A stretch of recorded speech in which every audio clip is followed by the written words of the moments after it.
किंतु महाराज, हम कृष्ण का ध्यान कैसे भंग करेंगे? उस कृष्ण के विरुद्ध हमारा सबसे बड़ा शस्त्र है राधा।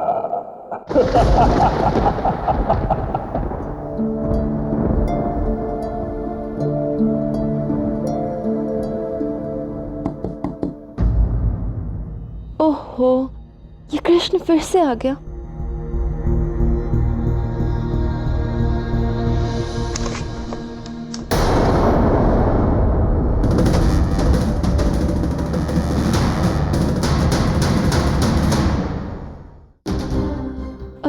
अयन, तुम यहाँ? हाँ, मैं यहाँ भाई अपनी ही पत्नी के कक्ष में आया हूं। इसमें इतना अचंभित होने वाली क्या बात है? देखो अयन, तुम्हें इस समय यहाँ पर नहीं होना चाहिए था। भूल गए यहाँ के नियम। मैंने तुम्हें वो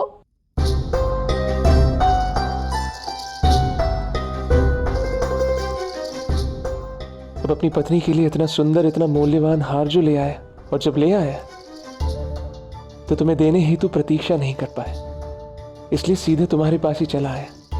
मैंने ठीक किया ना राधा? हाँ अयन।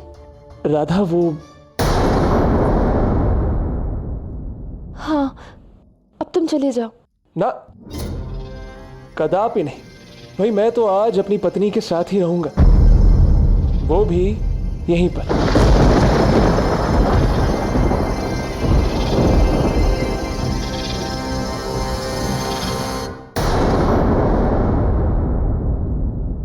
देखो अयन, मैं इस विषय में अपने विचार तुम्हें पहले ही बता चुकी हूँ, इसलिए उचित यही होगा कि तुम यहाँ से चले जाओ।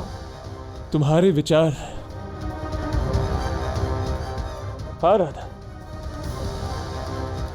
तुमने तो मुझे अपने विचार बता दिए, सुन लिए मैंने, कि तुम मेरे विचारों का क्या राधा? यदि मैं अपनी पत्नी के साथ प्रेम के कुछ क्षण बिताना चाहता हूं तो इसमें अनुचित क्या है? मैं पति हूं तुम्हारा, ये अधिकार है मेरा। मेरे अधिकार का क्या राधा? अयन, अधिकार केवल प्रेम से दिया जाता है, छीना नहीं जाता। बस राधा, तो ठीक है, यदि ऐसा ही है तो अब मैं इस कक्ष से नहीं जाऊंगा। मैं इसी कक्ष में रहूंगा, बस। राधा, समझने का प्रयत्न। ठीक है, तुम्हें यहीं रहना है, तुम यहीं रहो, मैं बाहर चली जाती हूँ। राधा! अक्रूर, उस मूर्ख अयान का अपमान करने का उद्देश्य अब तक तो सफल हो चुका होगा। वो राधा उसे छोड़कर कहीं अकेली चली गई होगी। तो अब क्या महाराज? अब ये महाबली कंस उस कृष्ण को महादुविधा में डालेगा।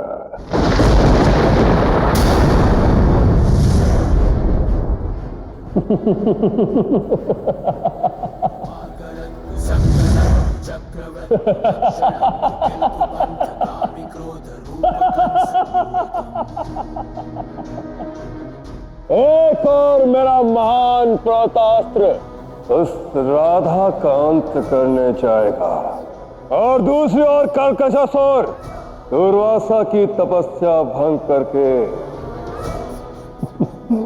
उसे श्रापित करवाएगा। कृष्ण कोई भी विकल्प चुने, हानि उसकी सुनिश्चित है।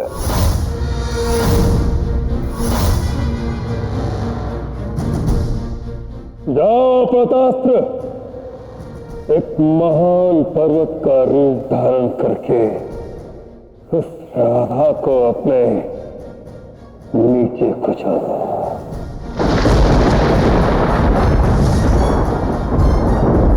जाओ।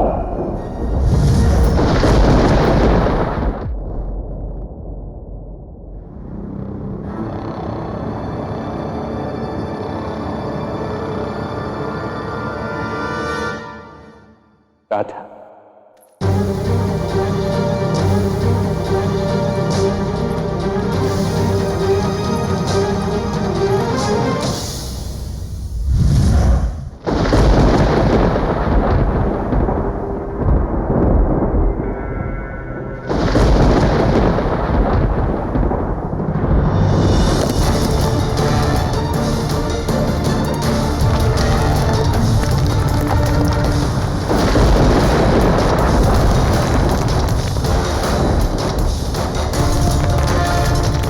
कितना भयानक दृश्य।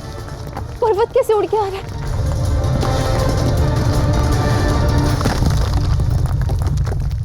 कृष्ण! कृष्ण, कहाँ हो तुम?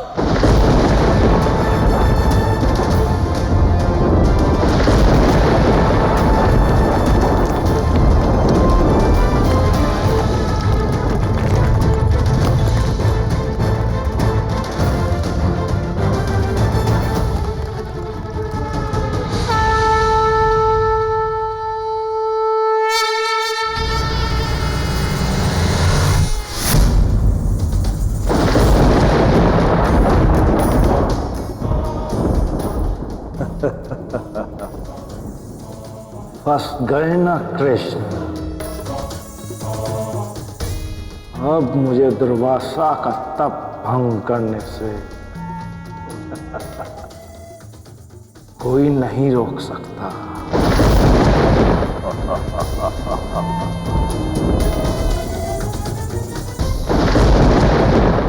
ऋषि दुर्वासा का श्राप सह सकता हूं, किंतु मेरी राधा पर कोई संकट नहीं आने दे सकता।